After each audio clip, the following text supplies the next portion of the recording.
So, well, welcome everyone. Thursday, December 14th. This is a series that we do here in District 7210, and we are super excited to have two guests here, which I'll introduce here shortly. Tonight is all about DEI, which is a topic super close to our heart. And just so Pam and Mallory understand, DEI for us, so we started a committee back in our district 3 years ago, right when Jennifer Jones became, RI president. She had this initiative, so our district jumped right on board, and January will mark 3 years as a committee that we've been working on different projects, different things within our district. And something that we're super proud of is we took whatever initiatives RI had, and then we've started implementing our own within our clubs. And one of the biggest things that we've been doing is presentations in the clubs, so they are actually starting to have conversations about DEI.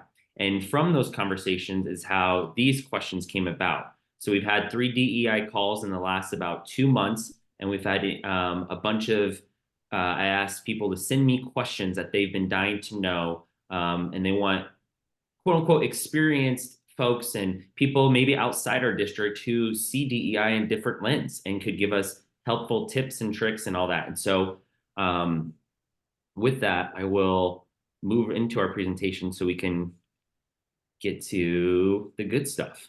Let's see. All right. So, oops, center.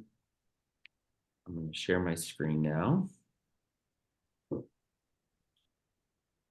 see, share screen.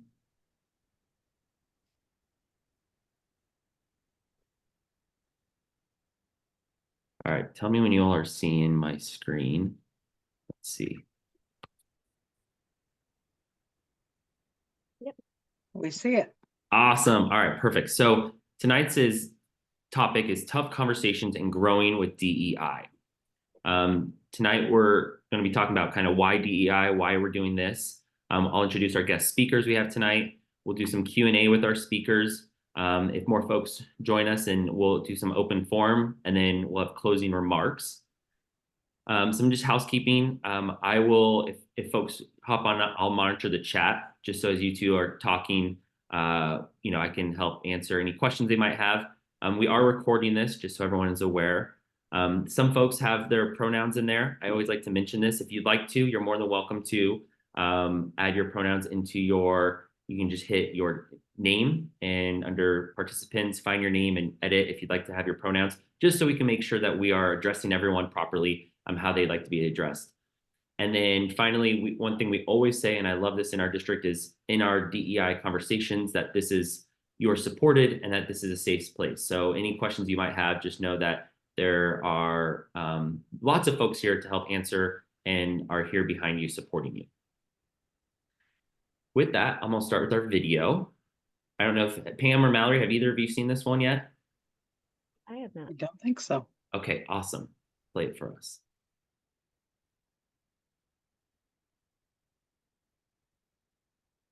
At Rotary, we are committed to making people feel welcome and at home in our clubs, programs, and within our leadership. As an organization that is creating stronger communities worldwide with members in all corners of the globe, Rotary has a responsibility to lead the way. We are exploring and evaluating new participant models so that people can join and take action with us in more convenient ways. We are bringing in outside help, collaborating with local experts on diversity, equity, and inclusion training. It's a great way to forge new kinds of partnerships. And we are being more intentional about giving all members meaningful ways to connect, including them in club planning and decision-making, and valuing their contributions. We believe that bringing people together to share different backgrounds, perspectives, and experiences helps us unlock potential and discover new solutions. Now, let's make good on that promise. Let's share our values with new audiences, create new ways to bring people together, and prove we are an organization that's inclusive, engaging, compassionate, and ambitious. Rotary's Action Plan: How can we inspire more people to connect and take action with us?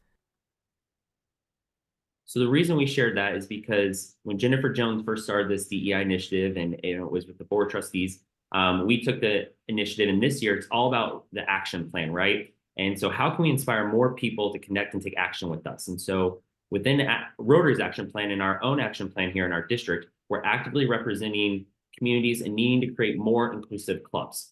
And that's part of the reason why we're here tonight. And so before I introduce our speakers, I'll leave us with this quick quote, which I found on one of the blogs I read occasionally on the RI website. And it says, as members of Rotary, we can show our support for DEI, diversity, equity, inclusion, not only by our words, but by our actions. The way we design projects and include people of all backgrounds as volunteers and recipients speaks louder than words. And I think that's just amazing. That's something that going into my DG year that I'm going to actually push for a lot of us to think about what ways that we can get more people involved. And so tonight's question, our speaker panel, I have two folks with us. I'll introduce our first. Our first one is Mallory. Mallory is from RI headquarters, which is in Evanston, Illinois, just south of Chicago. With a tenure of 7.5 years at Rotary International, she holds the role of Club and District Support Officer for Zone 32. She's also pursuing dual majors in Justice Studies and Political Science at ASU, Arizona State University, and is deeply committed to her passion in aiding others and envisions contributing to the establishment of a fair and global society. Beyond her professional and academic commitments, she devotes her free time to volunteering for various nonprofit organizations in Chicago. Our other guest speaker tonight is Pam. So Pamela Baxter is the current DEI chair for District 7190, just for those who need to know or is above us. She is a new member of the Albany Rotary Club of Capital District of New York, and serving her home club is Sharon Springs for 17 years. She's been named the DEI chair for the newly forming district of CNY Rotary, which will start July 1st of 2024, of 7170, 7190, serving over 3,000 Rotarians. Just a proud moment that Pam shared with me that I thought was awesome to share is she's very proud of her son, Jeremiah, who was named a Paul Harris Fellow at 16 by Sharon Springs Rotary after many hours he contributed to service in his short life. Professionally, Pam works for the New York State Department of Transportation in the Office of Diversity and Opportunity. Her department serves women, minority, and veteran-owned businesses to help them competitive in bidding state and federally funded jobs, as well as facilitating workforce skills training in CDL. With that, I am so excited to welcome Mallory and Pam to today's call. And after I introduce the first question, I'll turn it off so I can make sure we turn into speaker mode and see each of you when you speak. So today's first question came from one of our volunteers, and it's, how do we engage people who might see Rotary as a place that doesn't look like they could belong? And what could we do to get more diversity among our clubs? And I'll start with Pam. What do you think about that, Pam? I think changing the lens of how people view Rotary is something that we all need to really actively do. I think the easiest way to do that is to just go out into your community, and whatever your personal passion is, that's Rotary. So you can share your personal passions with, whether it be your club or whether you share Rotary in other personal passions. And as people start to see you out in your community, whatever it is that you do, I think that starts to open up the doors that we're not just that old man's dinner club that so many people think, you know, that our grandfathers were. So I think that's a great thing. And there's different resources in Rotary, fellowships and that type of thing. I actually just discovered that one of my personal hobbies, there is a Rotary group in New Jersey that is actually doing this as part of their club, and it's djembe drums. I play djembe drum, and there's a group that's now playing djembe drums in Rotary. And I was like, you know, you never know what you're going to find in Rotary. So share your passions with people when you're out doing your passions, share Rotary, and when you're within Rotary, share your passions, and the two of those are bound to meet. And I think that's how we start to change and the perception of what Rotary is. I think that's huge, sharing the personal passions. Thank you for sharing that. And Mallory, so as someone who travels, right, to see different clubs and you work with a lot of different clubs, you probably do get this question a lot as well is, how do we see Rotary, or how do we engage people who might not see Rotary as a place that they belong? How do you and how does RI usually respond to that? Yeah, so I think when we get these kind of questions, and we have these conversations a lot with clubs, especially about how we reach out to their community that they're in, and how do we get these people that generally, like Pam just said, think of Rotary as the man's club that's private and you have to be invited to become one. So I think what we often tell people to do is evaluate the community that they are in and see what's missing from their club. And you don't want it to be that, you're looking for the token person that's going to fill these different kind of categories. But, we get a lot of pushback from people as well about DEI. And I think it's important to highlight that we're not just looking at socioeconomic statuses, we're looking at things of diversity of experience and opinion and thought. And we want to engage those people in our club. And so it comes down to looking at things in your club, such as your bylaws, or, look at your due structures. Are you leaving people out that can't afford the dues? And is there a way that you can help them supplement that? So those are kind of where we push people towards, if they're willing and able to. The other thing we kind of ask people to do is go to events in your area. Go collaborate with another nonprofit in the area who's doing work with the communities that you're trying to reach out to. There's another district very close to you that they've been going to the Pride Parade, which people, when they saw them in the Pride Parade, said, we never thought that we would see Rotary participate in something like this. So it's kind of just doing this kind of outreach that will hopefully gain people that you didn't think you would before. And one thing you hit on, and I think it's important to talk about, is the financial aspect that sometimes we don't talk enough about within Rotary, right? And so you have dues, you have lunches, dinners, fundraisers. I mean, there's a lot when it comes financially. Is there anything clubs that you've noticed are doing to help counter some of that financial obligation that, one, you have to pay dues to be part of the club, but two, also there's that, if there's a fundraiser, that obligation of you feel like you have to participate in some of these clubs, Yeah. I think what we've kind of started to see, and Bo, if you remember from Get, Brian Rush kind of touched on this, but clubs are offering sponsorship, or they're offering to help pay, if someone wants to pay half of it or whatever they can afford, and they then help supplement that. And I think that's kind of the best way to approach that. We've also heard conversation about different tiers. So people that might not be able to afford the max, they'll get a little bit of a lowered due payment. So they might just have to pay the Rotary dues, and then the club will take care of the district and club dues that they charge on their own. So those are kind of the two main ways that we're hearing people get and give these people a chance to be in Rotary. The other thing too is people are offering, instead, if they can't be in the Rotary Club, if the club is sponsoring, say, a Rotaract Club, or there's a Rotaract Club in the district, as you know, the district dues or the dues for Rotaract clubs are far less. And so that also offers that opportunity to get them in. And then the hope is once they are in a Rotaract Club and get that kind of involvement, that they then move into a Rotary Club. It's a great point too. The sponsorships, I'm taking notes too, and then the Rotaract Club is an alternative. And I know one thing in our district, the satellite clubs have become kind of a big tool for service as well for those who might not be able to afford as many dues. Yeah, absolutely. Awesome.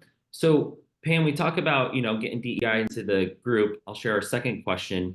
How about the opposite? So in cases where some members do not want anything to do with DEI, we've probably all heard stories and been in situations. How do we help those other members in the club be open to DEI initiatives and create a space that allows positive and not negative reactions? I think sometimes we need to be a little sneaky.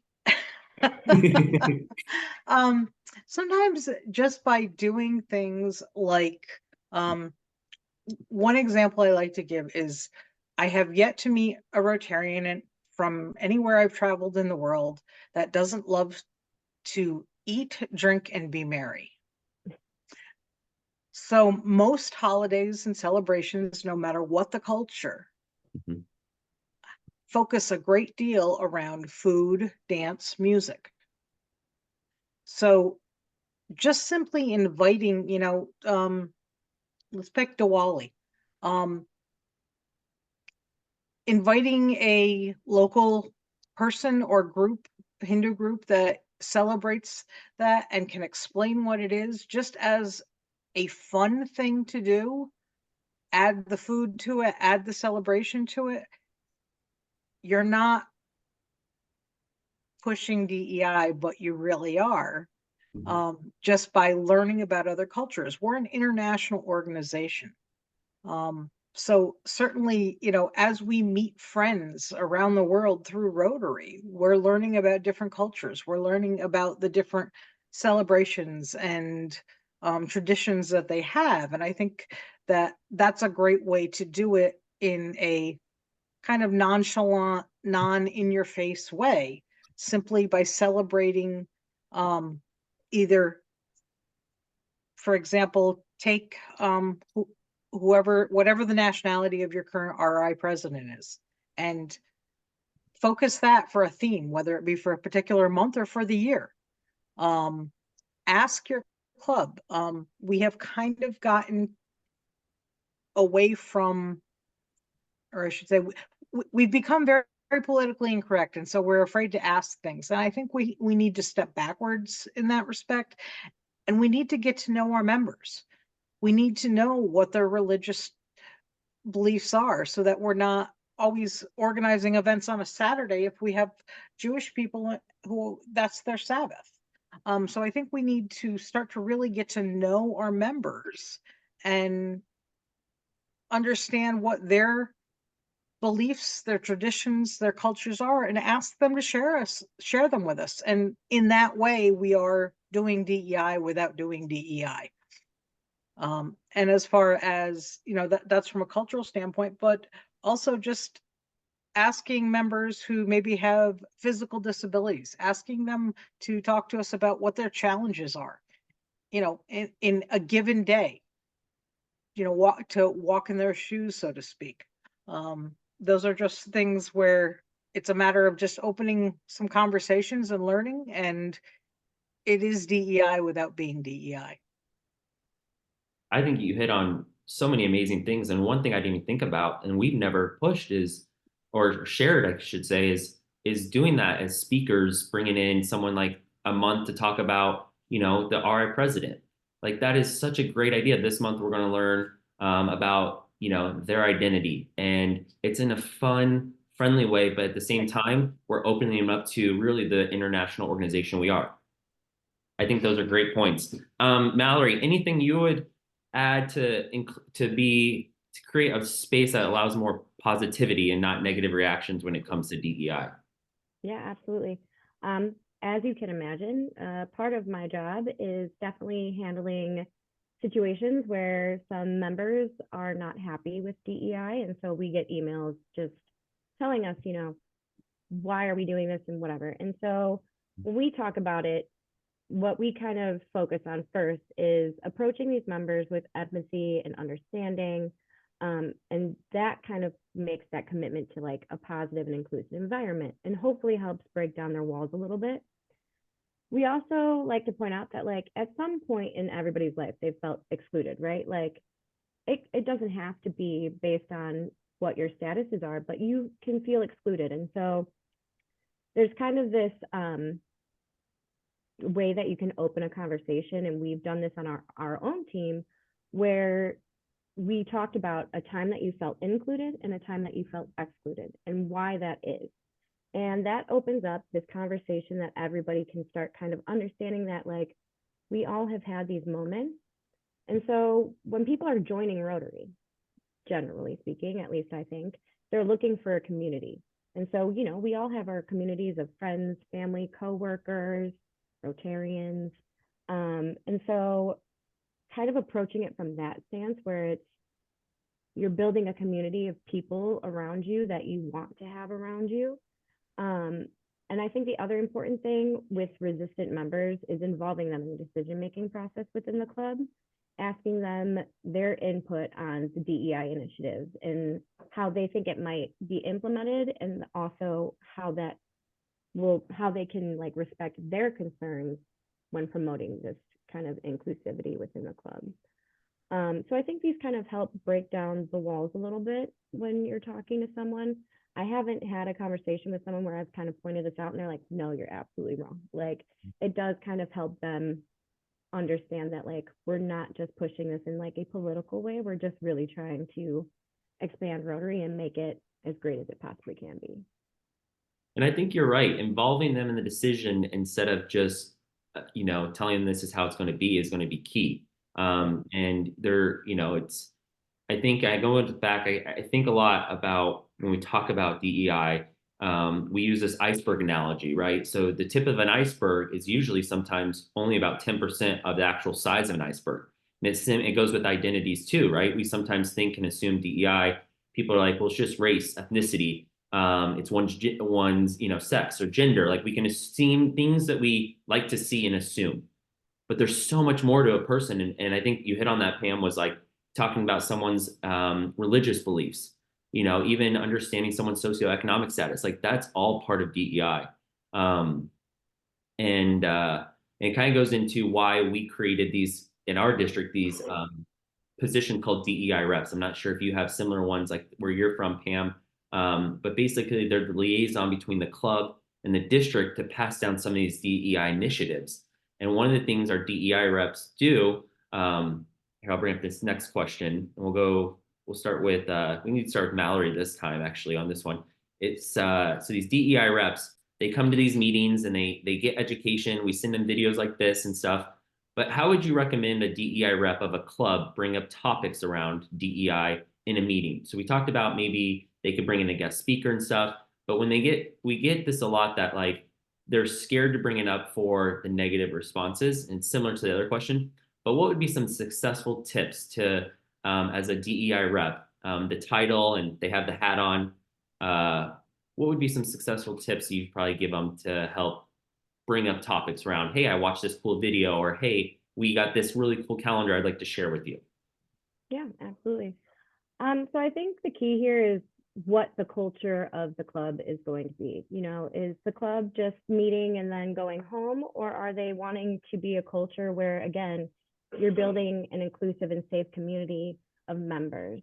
And so I think, especially with this calendar, which I think is wonderful, maybe in a 5 minutes at the beginning or end or somewhere in the meeting, you take 5 minutes to talk about what that holiday is or what that day of remembrance is, and why we're talking about it. And it doesn't have to be like in your face, this is this, you need to follow this. It's just more of an educational aspect, which hopefully opens up the door for understanding like these different cultures and what these holidays mean to people. The other thing they might want to do is consider how it connects to the club's goals and mission, and highlight how embracing these conversations aligns with the club's values and celebrate or how it contributes to a stronger community within the club. But again, I think it all really does boil down to creating a positive and safe environment within the club. And so if you're bringing these kind of ideas into the club, I think it's important to think about our motto, which is service above self. And what that means is putting your fellow members in front of your own desires, and making the accommodations that will make everyone feel included. And so if they're bringing up these conversations to people and there's kind of a little bit of pushback, it's making them, or not making them, but helping them understand that like we're trying to reach everyone and not just a small few. And Pam, thank you for that, Mallory. And Pam, in your district, is there any tips or ways that you've noticed that you getting information from the district or the RI down to the clubs? Is it a DEI rep, or is there different ways that you've noticed this information kind of flow into the clubs in a good, healthy way? We have not had DEI reps. That's actually a very nice concept. I like that idea. Primarily ours have been, we have reached out to clubs. We have a DEI committee. We've reached out to clubs and offered to come talk with them. And generally, if I go talk to a club, I always speak with the president beforehand and ask them, have they had any scenarios where there might be some DEI concerns, or there might be an opportunity to expand upon a situation and maybe look at it from a different lens. And I try to do that kind of on the quiet, so that I can just kind of bring in the scenario. And suddenly, you see lights start to come on, and that's always a good thing. One scenario that I've used quite often, that seems to be successful when running into some, walls when talking to people, is I often ask people, I ask a group if are people there who have, strong religious faiths. And if so, have they ever attended any kind of a ceremony in a different faith? So if you were raised Christian, have you ever attended a bat mitzvah or a wedding in a different religious area? And then my question to them is, and when you left that event, when you walked out of the building, did it change who you were? And I've only had one person ever say yes. And he said, it changed me for the better. Wow. He said, because I realized how similar religions really are. But the point of it is to say that we're not asking you to change who you are. We're not asking you to change your beliefs or your traditions or any of that. We're simply asking you to realize that we're all human beings and we're all on the same level playing field. We all have different religions, different traditions, different ethnicities, different socioeconomics. Because if we were all the same, how boring would that be? So sometimes it's just a matter of giving someone a scenario that's may sound ridiculous, but it really hits home, because sometimes the absurdity is what makes people realize, okay, I need to look at this differently. That story is amazing. I wrote that down. I think you're so right. We go to different things all the time, and were we changed? And a lot of times we would be changed, if anything, for the better, more understanding. So, wow, thank you. And on that, this year, of course, December becomes a month of celebrations, of holidays, for multiple religions and for multiple people. And that's one thing we do every few months, is we send out this holiday calendar. And it's a calendar that shares basically traditions and holidays of multiple different religions and backgrounds, as a way to get clubs interested. And so, this question kind of came up because some folks were saying, well, what do I do with this calendar, right? And so question 4 says, why should clubs be interested in learning about new holidays or traditions?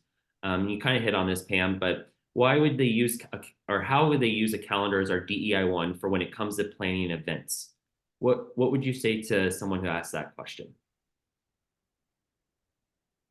Why would you not want more fun and holidays and celebrations in your life? I'm all for Christmas and Kwanzaa and Hanukkah and Chinese New Year. Let's do all of them. I'm good for that. I think it's an opportunity, again, just celebrations and fun. The unwritten 4-way test. The fifth is it fun? And I personally love to learn about different cultures and experience different foods and cuisines, and learn about traditions and why. I love to hear the story of why people do certain traditions, why they keep them, why they hand them down from generation after generation, the significance, because that becomes usually a very personal story, and you really get to know people that way. So, you know, my feeling is the more we learn, the better we are. And again, food, drink, dance, why not have more? I love that. And Mallory, we are an international organization. Has Rotary ever thought about having a place where they have like their own calendar like this, where the people could share their stories of why they celebrate a certain holiday? For maybe, I get it all the time when I travel to South Africa, asking, they are always interested in what I did and how I would celebrate things and what holidays look like for my family. And I was always intrigued too. And so I didn't know if Rotary International had anything like that or is in the works of maybe doing something like that. To be honest, I have not heard of that, but I am going to talk to my team about that because I think that would be pretty cool. And our team probably wouldn't be the one to put it out, but CDS does do a podcast, and maybe that's something that we add to our podcast is kind of these celebrations of these holidays and just kind of interviewing members about their traditions and again their holidays and their culture, and that can also be kind of another learning experience because we do talk about a lot of stuff on that CDS podcast, and there is definitely a couple of episodes that touches on the inclusivity and diversity that we're trying to push for. And on that, like holiday and traditions, one, it's right to celebrate, to just educate ourselves, to just be better folks. But two, it's a good way to potentially meet new people. How, this question kind of came up is, how do we use, number 5, what do we use holidays or traditions on DEI calendar? And how does that have anything to do with getting new members or make members feel welcomed? I know it's kind of twofold. So one, how do we use something like this, a calendar, or a resource to get new members? And two, how does it help people feel more welcomed? Is that for me or Pam? Yep. Yeah. Sorry. Yeah. Go ahead, Mallory. Sorry. So yeah, when it comes to the calendar and using it to get new members, I think if we were to, again, have a celebration in a club and someone in that club is from that culture, they have that holiday tradition, and they decide that they're going to throw a party for the club, and maybe it's promoted to the community at large that they can also come and join this experience. I think it would be pretty cool for someone that hasn't been in Rotary to see this kind of celebration of something different from what they expect Rotary to be, kind of going back to that first question of what people kind of see Rotary as now and trying to change that. And when it comes to making members feel welcome, again, I think it makes them feel like Rotary is really trying to make or help people feel like they belong there and that they're part of that community. So it, again, I mean, it fosters an inclusive atmosphere. It obviously celebrates the diversity that Rotary, I mean, you said it, we are a global organization. We have so many people around the world that have different traditions and different cultures. And so I think when we do these things, it'll hopefully make potential members say, you know what, I really thought that Rotary was one thing, but they really want me to be a member and I think I can belong here. I love that. I could belong there. Anything else you would add, Pam, or anything to that question? I think just to add to what Mallory said, if you don't have members who are of that, their culture ties to a particular holiday, it's a great opportunity to use it as a speaking tool to invite people in to say, we would really like to learn about this holiday and the traditions, and what a great opportunity to invite one or two or a group of people in to teach you about that and learn about Rotary. Every time you're with someone, you have the opportunity to talk about Rotary. You're learning and inviting their culture into your group. So that's a very welcoming, opportunity to open the door. And we're talking about new members. And I think, of course, there's, it's no lie. We know Rotary's kind of been declining in the last few years. And I am believing we are going to move forward. I think we're going to take a turn. I think we're going to start seeing some growth. We're thinking of new ways. I really do believe in Rotary, but we got to start getting, I think, different identities, younger folks involved. We really got to start, reaching, we got to spread the word about Rotary, right? So when new members join, Pam, is there something you would tell them this idea of you belong here, but how do you explain DEI to like a new member, someone who joins a club for the first time, and kind of their role as a Rotarian when it comes to DEI? I think just, I can look at it and say in my lifetime, women were not allowed in Rotary. That changed in my lifetime, in our lifetimes. And so we're learning, we're changing, we're progressing. Just as, the world we become a global world in the truest sense. When all of us were children, or our parents were children, the concept of jumping on a plane and traveling the world just was something only millionaires did. And now, we've become a global world. We know people in countries around the globe, through Rotary and not through Rotary, both. So I think that in itself just speaks to, explaining to somebody that the sky is the limit. And one of the biggest things that I try to tell people regarding Rotary is I have had the opportunity to travel, and whenever I do, I try to go to a Rotary meeting. And I've been to Rotary meetings around the globe. And there's no other organization where you can walk into a meeting and be made to feel like your family. It's truly a global family, and it's just, that is a huge thing. One of our assistant governors took a trip. It just reminded me of this family abroad. And while she was there, she got COVID. This was after COVID, and they required her to quarantine for 2 weeks. Well, her husband, on the other hand, did not. And so he was required to go home. And so she was stuck in a country where her husband couldn't be with her all the time. And the crazy part was she contacted a local Rotarian off RI website saying, "Hey, I'm here. Is there, I don't know if it's her or if it's her friend, another Rotarian, but long story short, multiple Rotarians came within that same day. They were able, within literally 6 hours, brought her food, told her where and where not to go, and checked on her for 2 weeks until she was unquarantined and could go home. Yep. Where else in the world are you going to find that?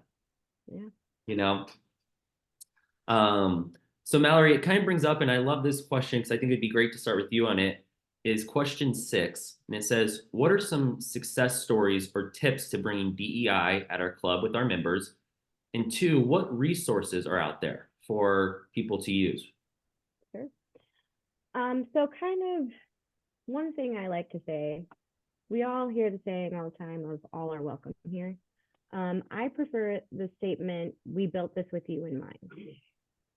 So for me, that means we're considering all the avenues to make sure that as many people can feel a sense of belonging within Rotary. So it's asking simple questions like, is my meeting location accessible for everyone?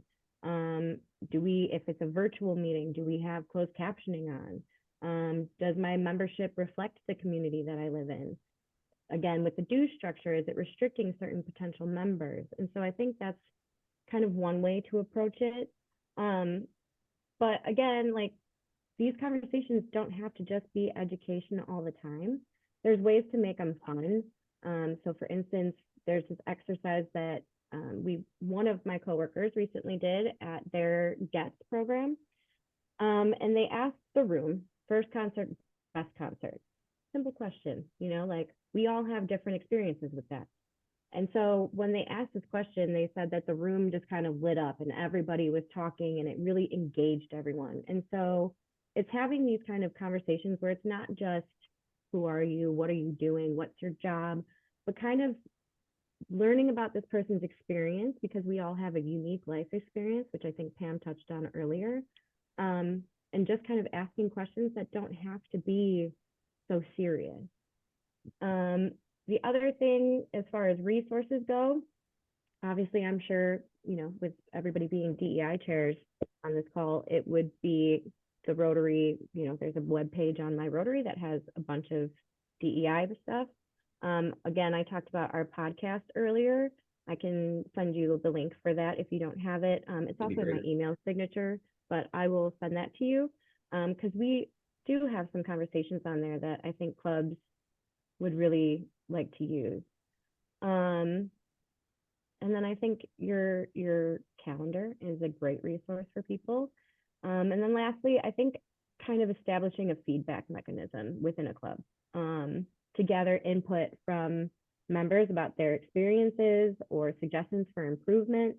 And hopefully it doesn't turn into an attack on anyone, but hopefully it opens up this conversation of what are we missing out on and where can we go with this? And then I can be a resource as well. So this is my job. This is what I actually love to do. I enjoy talking about DEI. The thing I am in school for is very much so learning about the history of these things and why it is the way it is. So I am more than willing to come and talk to districts and clubs individually about their initiatives and help them kind of build something within their club or district. Amazing. Thank you. And I know you're a resource. So I hope everyone else, and I'll make sure everyone else knows you're a resource too. And Pam, I'll go with you. Any success stories or tips to bringing up DEI Club with our members, and any resources maybe you all use that have been very helpful that we could probably help use or our members could use? As far as tips, I can honestly say I think my most successful tip is I have a tie-dye Rotary shirt. One of our conference shirts, it was the year of Woodstock, and our theme was Peace, Love, and Rotary. And I will tell you, I have worn that shirt and gotten a comment every single time I've worn it. It has the Rotary logo on it. It says Peace, Love, and Rotary on the back, and it prompts more conversations. So sometimes just, you know, the off the wall things that you would never expect can prompt a conversation. As far as resources, I think in addition to the RI website and certainly Mallory, look to your local cultural centers, look to your local chambers of commerce, or if you have different organizations or museums that you know, like a civil rights museum perhaps for that topic, or different things to that effect. You know, get a little creative in where you think about things. Another, you know, there's so many books out there. And if you'd like a reading list, I can give you a great reading list, many of which are also available, you know, like through audiobooks. Certainly your calendar, I think that's a great thing. We do something similar at work, and I'm working on one for our district. And don't discount the UN website. The UN has so much information. You know, and certainly we have a long history with the UN, but there's a lot of really valuable and educational information there about different cultures and different things to that effect. Wow, a lot of reading lists, UN website, cultural center, everything. You know, I came into this like having like a little piece of paper over here in the corner. I had to do a full sheet of all the notes I took from you two tonight. So I appreciate you so much for doing this with me. What I usually do is I type all this up. I type top 10 things take away from this video. We send out the video as well. So once again, thank you both so much for being here and doing this with me. I really, really appreciate it. If there's anything I can ever do, you know, with calls or things like that for you and your districts as well, please let me know. And I'll make sure I definitely send this with you both in mind, and links so you can share it with anyone you'd like as well. Great. This is a great program. Thank you. Yeah, it was a lot of fun. Awesome. All right, I'm going to stop the recording.